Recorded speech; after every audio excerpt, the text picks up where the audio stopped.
સમીકરણ યાદ રાખજો કે જ્યારે એક માધ્યમમાંથી બીજા માધ્યમ મતલબ કે શૂન્યાવકાશમાંથી જ્યારે એક્સરે પસાર થાય અને બહાર નીકળે છે તો એની તીવ્રતા I કેટલી હોય તો I બરાબર I0 e raised to minus mu x. Mu એટલે કે શોષણાંક અને એક્સ જે એટલે જાડાઈ છે, મતલબ તમે માની લો કે તમારા કોઈ પણ બોડીમાં ક્રેક થઈ છે તો એ ફ્રેક્ચર જોવા માટે તમે એક્સરે નો ઉપયોગ કરો છો તો એમાં બહાર નીકળતા એક્સરે ની તીવ્રતા કેટલી હશે તો I0 e raised to minus mu x. Mu જે છે એ શોષણાંક છે અને એક્સ જે સપાટી લીધી એની જાડાઈ છે. હવે નેક્સ્ટ એક ક્વેશ્ચન છે, ઘણો જ સારો છે, આપણે એની ચર્ચા કરીએ કે હાઇડ્રોજન પરમાણુમાં ધરા સ્થિતિમાં ઇલેક્ટ્રોન જે છે એ વિષમ ઘડી દિશામાં ફરે છે. તમને અહીંયા કીધું છે કે ઇલેક્ટ્રોન જે છે એ કઈ દિશામાં ગતિ કરે છે, વિષમ ઘડી દિશામાં ગતિ કરે છે. તો આર ત્રિજ્યાના વર્તુળાકાર પથ પર તમારે નીચેના બે ક્વેશ્ચન શોધવાના છે. આર ત્રિજ્યાનો વર્તુળાકાર પથ છે એના માટે બે ક્વેશ્ચન આપણે શોધવાના છે. તો પહેલો ક્વેશ્ચન એવું કીધું કે ઇલેક્ટ્રોનની ડાયપોલ મોમેન્ટનું સમીકરણ તારવવાનું છે. આજે પહેલો ક્વેશ્ચન છે કે ડાયપોલ મોમેન્ટ એ શોધવાનો છે. હવે એમ કહો કે ડાયપોલ મોમેન્ટ ને શોધી કઈ રીતે શકાય? ડાયપોલ મોમેન્ટ છે એને શોધવી હોય તો શોધી કઈ રીતે શકાય? તો તમને સિમ્પલ ખબર છે, ચુંબકની ડાયપોલ મોમેન્ટ શોધવી હોય તો શું થશે? NIA. શું છે? NIA. યાદ શું રાખવાનું? નિયા.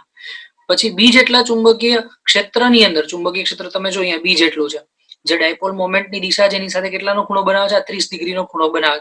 તો કીધું કે બી જેટલા ચુંબકીય ક્ષેત્રમાં પરમાણુ રહેલ છે અને પરમાણુ ચુંબકીય ચાકમાત્રાએ ચુંબકીય ક્ષેત્ર સાથે 30 ડિગ્રીનો ખૂણો બનાવે તો ટોર્ક શોધવાનો. તો તો બીજો ક્વેશ્ચન ટોર્ક અને પહેલો ક્વેશ્ચન જે છે ચુંબકીય ચાક માત્રા. બે ક્વેશ્ચન આપણે શોધવાના. તો ચલો એના માટે જોઈએ. ચુંબકીય ચાક માત્રા શોધવા માટે આપણી પાસે એક તો પ્રવાહ જોઈએ. એના એ છે એમાંથી પ્રવાહ એક આટો થાય એટલે એની કિંમત 1. I અને A એટલે ક્ષેત્રફળ એવી શોધી શકો છો. તો પહેલું કામ આપણે શું કરશું? પ્રવાહ શોધવાનું. તમે ઇલેક્ટ્રોન ગતિ કરે છે તો પ્રવાહ શોધવા માટે કરી શું શકો? તો સિમ્પલ, પહેલા તો આપણી પાસે સમીકરણ છે એનો ઉપયોગ કરે. કોણીય વેગમાન બરાબર NH/2π. કોણીય વેગમાન બરાબર NH/2π. હવે હાઇડ્રોજન પરમાણુની વાત કરે તો હાઇડ્રોજન પરમાણુ માટે n તો એક જ આવશે એટલે n કાઢી નાખો. તો શું થશે? mvr = h/2π. આ સમીકરણ જો. બીજી વસ્તુ કે મેં તમને વેગનું સમીકરણ શોધવાનું કીધું. તો વેગનું સમીકરણ તમારે શોધવું હોય તો શું થશે? આના ઉપરથી વિના સૂત્રનો કરતા કરો તો m અને r બંને જે ગુણાકારમાં છે નીચે આવશે એટલે ભાગાકારમાં આવી ગયા. જો અહીંયા જો m અને r બંને ભાગાકારમાં આવી ગયા. તો v બરાબર h/2π mr. h/2π mr વેગ મળી ગયો. પ્રવાહ જોઈએ છે તો પ્રવાહ બરાબર q/t. પ્રવાહ બરાબર q/t. q બરાબર n e, પણ n તો એક જ છે એટલે આપણે શું લખશું? ખાલી. અને t ની કિંમત શું આવશે? 2πr/v. તો 2πr/v જો દેખાય છે બધી કિંમત છે મૂકો. ev છેદનો છેદાંશમાં છે તો ev છેદમાં 2πr. તો e ની કિંમત અને 2πr એમને એમ, પણ વેગની કિંમત તો અહીંયા મળેલી જ છે. h/2πmr. h/2πmr. હવે તમારે આ ગણતરી કરી નાખશો તો જવાબમાં આવશે EH 2 × 2 4 π × π² અને m × r². તો જવાબમાં આવશે EH/4π² mr². આ તમારો છે. પણ આ જવાબ માત્ર પ્રવાહ માટે મળે. હજુ તમને શોધવાનું શું કીધું છે? બોલો. Dipole moment. ડાયપોલ મોમેન્ટ નું સૂત્ર IA. તો I તમારી પાસે મળી ગયો. I ની કિંમત જે મળી EH/4π² mr². a πr². Pi cancel. One time r² આખો કેન્સલ એટલે એક વખત પાઈ વધશે તો EH m નું m 4m ના m એક વખત પાઈ અને m વધ્યો તો EH/4πm. આટલી તમને મેગ્નેટિક મોમેન્ટ મળશે, ચુંબકીય ચાક માત્રા મળશે. હવે એવું કીધું કે 30 ના ખૂણે જે ટોર્ક શોધવાનું છે તો ટોર્ક નું સૂત્ર થાય mb sin θ. કેપિટલ M અહીંયાથી મળી ગયો. b આપી દીધો તો m ની કિંમત EH/4πm bm નો m અને sin 30 30 નો ખૂણો એટલે 1/2. જો તમે આગળ જોઈ શકો અહીંયા ખૂણો જે છે આ કેટલાનો બનાવેલો? 30. તો ખૂણાની કિંમત 30 અહીંયા લખી દીધી તો sin 30 બરાબર 1/2. તો જવાબ આવશે EHB/8πm. EHB/8πm. ઓકે. હવે એના પછી નેક્સ્ટ ક્વેશ્ચન જે છે એ સમજવાનું છે કે ધરા સ્થિતિમાં રહેલા હાઇડ્રોજન પરમાણુ માટે એક રંગી પ્રકાશ કે જેની તરંગ લંબાઈ 1023 એંગસ્ટ્રોમ છે. બાળકો અહીંયા જે એ ઉપર ડેશ લખાઈ ગયો છે ને એ શું છે? સર્કલ, મતલબ કે ડોટ 0 છે અને 0 એટલે તમારો એંગસ્ટ્રોમ માટેની સંજ્ઞા છે. 1023 એંગસ્ટ્રોમ છે. તો ઉત્તેજિત 1023 એંગસ્ટ્રોમ ની તરંગ લંબાઈ આપવાત કરવામાં આવે ત્યારે પરમાણુ ઉત્તેજિત થાય તો પરિણામી વર્ણપટમાં સંખ્યા કેટલી હશે તમારે શોધવાની છે. વર્ણપટ રેખાની સંખ્યા શોધવાની છે. એટલે ઇન શોર્ટ કેટલા વર્ણપટ રેખા મળતી હશે એ શોધવાનું. તો વર્ણપટ રેખા શોધવા માટે આપણે જરૂર શેની છે? n ની જરૂર છે. કેટલામાં ક્વોન્ટમ નંબર મળે તો n શોધવાનો છે આપણી પાસે. તો પહેલા તમે જો કે સોલ્યુશનમાં લેમ્ડા આપી દીધો છે. લેમ્ડા બરાબર શું છે? 1023. ડેલ્ટા ની કિંમત તમારે શોધવી હોય તો એક સમીકરણ મેં તમને કીધું હતું કે 12400 જ્યારે ઇલેક્ટ્રોન વોલ્ટમાં ફેરવો હોય તો 12400 ભાગ્યા લેમ્ડા. કોઈ પણ ઉર્જાનો તફાવત શોધવો હોય તો 12400 ભાગ્યા લેમ્ડા. તો એનો ગુણોત્તર કરશો તો જવાબ તમને મળશે 12.1 ઇલેક્ટ્રોન વોલ્ટ. સિમ્પલ. આ સમીકરણ જે છે એ તમે આખું સમીકરણ આપણે પેલું સાબિત કર્યું હતું 13.6 n²/z² પ્રમાણે એની કિંમતમાં જ્યારે લેમ્ડામાં મૂકો છો hc/લેમ્ડા માટે તો એ જે કિંમત તમને મળે છે 12400 ના છેદમાં લેમ્ડા એની કિંમત.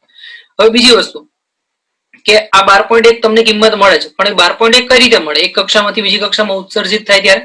તો એ સમીકરણને આ ડેલ્ટા ને તમારે સરખાવવાનું છે 13.6 કૌંસમાં 1/1² - 1/n². કે પહેલામાંથી કઈ કક્ષામાં જાય ખબર નથી તો શું આવશે? 13.6 કૌંસમાં 1/1² - 1/n². તો આ 13.6 ભાગાકારમાં આવશે અને પછી n² ના સૂત્રનો કરતા કરશો એટલે ટોટલ તમને n² ની કિંમત 9 મળશે અને સાબિત કરશો એટલે n બરાબર 3. જો આટલી વસ્તુમાં તમને સમજાયું ના હોય કેમ આવ્યું તો તમે મને પૂછો તો એની સાબિતી હું તમને મોકલી દઈશ. એની કિંમત તમને 3 મળે છે. જો આપણને નથી ખબર પડતી તો બી કોઈ વાંધો નથી.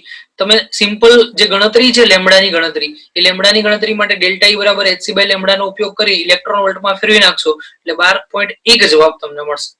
જો ડાયરેક્ટ નથી ગણતરી કરતો hc/લેમ્ડા ઇન્ટુ ઈ એટલે કે લેમડાના ગુણાકારમાં ઈ લખો એટલે કે જવાબ તમારો આવશે 12.1. હવે 12.1 માટે તમે શું કરશો? ડેલ્ટા ઈ લખશો. ડેલ્ટા ઈ કોના માટે લખશો? પહેલી કક્ષા અને બીજી કક્ષાનો તફાવત, તો શું થશે? 13.6 કોમન 1/1² માઇનસ 1/n², તો સાબિત કરશો એટલે જવાબ આવશે 3.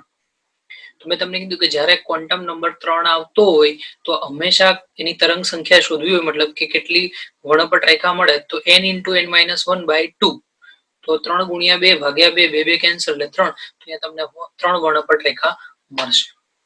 ઓકે, એના પછી બીજો ક્વેશ્ચન છે, બહુ સારો છે, ધ્યાન રાખજો. લિથિયમ 2+, તમને અહીંયા કીધું કે લિથિયમ 2+, લિથિયમ ની ઉપર જે છે ને +2 એટલે કે 2 ઇલેક્ટ્રોન દૂર કરેલા છે, એટલે માત્ર એક જ ઇલેક્ટ્રોન હશે. કેટલા હશે? એક જ. તો એ હાઇડ્રોજન ની જેમ વર્તે. મેં તમને કીધું કે જ્યારે કોઈ પણ પરમાણુ જેમાં માત્ર ને માત્ર એક જ ઇલેક્ટ્રોન હોય તો એ કોની જેમ વર્તે? હાઇડ્રોજન ની જેમ વર્તે છે. અને એનો પરમાણુ ક્રમાંક 3 આપી દીધો છે. પરમાણુ ક્રમાંક 3 છે.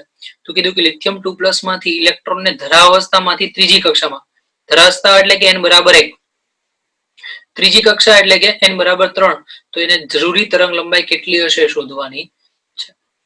તો તમારી પાસે ઉર્જાનું સમીકરણ શું છે? -13.6 z²/n², -13.6 z². પહેલી કક્ષા માટે શું લખવાનું? n ની કિંમત 1 અને z ની કિંમત 3, તો -13.6 z ની જગ્યાએ 3 નો વર્ગ અને n ની જગ્યાએ 1 નો વર્ગ. ગણતરી કરશો બધું ઉડાડીને તો -122.4 આવશે. હવે નેક્સ્ટ ટાઈમ તમે E3 માટે લઈ જાઓ ત્રીજી કક્ષામાં, તો -13.6 ગુણ્યા 3 નો વર્ગ 9, અને નીચે બી n ની જગ્યાએ 3 લખો, 3 નો વર્ગ 9, 9 કેન્સલ, તો -13.6. તો તમને બે કક્ષા માટે ઉર્જા મળી ગઈ, પહેલી માટે અને ત્રીજી માટે. પણ આપણે તો જોઈએ છે ઉર્જાનો તફાવત, તો ડેલ્ટા ઈ બરાબર શું થાય?